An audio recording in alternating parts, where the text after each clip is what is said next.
Operation Sindoor അവസാനിച്ചിട്ടില്ല എന്ന് പ്രതിരോധ മന്ത്രി രാജ്നാഥ് സിംഗ്. പ്രകോപനമുണ്ടായാൽ പാകിസ്ഥാനെതിരെ ഇതിലും ശക്തമായി തിരിച്ചടിക്കും. സമാനതകളില്ലാത്ത തിരിച്ചടിയാകും അതെന്നും രാജ്നാഥ് സിംഗ് കൂട്ടിച്ചേർത്തു. തിരുവനന്തപുരത്ത് പൂർവ്വ സൈനിക കൂട്ടായ്മയിൽ സംസാരിക്കുകയായിരുന്നു അദ്ദേഹം.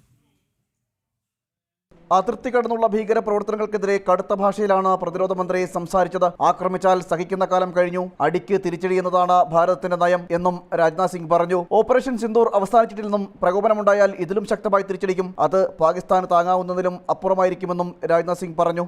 ऑपरेशन सिंदूर के दौरान देखने को भी मिला है, पहलगाम में हुए आतंकी हमलों में आतंकवादियों ने जिस तरह धर्म पूछकर लोगों को निशाना बनाया, उसने पूरे देश को ही झकझोर डाला था।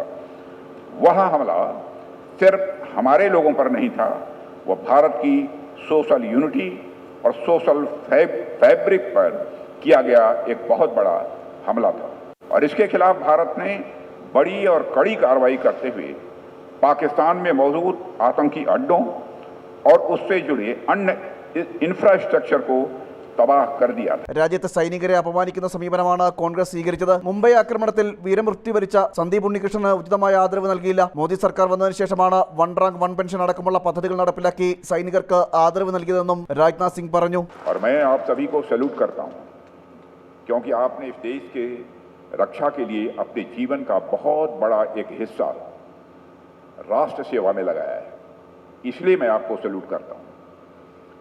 साथियों, यह देश का दुर्भाग्य था कि उस समय की कांग्रेस सरकार ने मेजर संदीप उन्नीथन के बलिदान का जो उचित सम्मान होना चाहिए था, वह उचित सम्मान नहीं किया.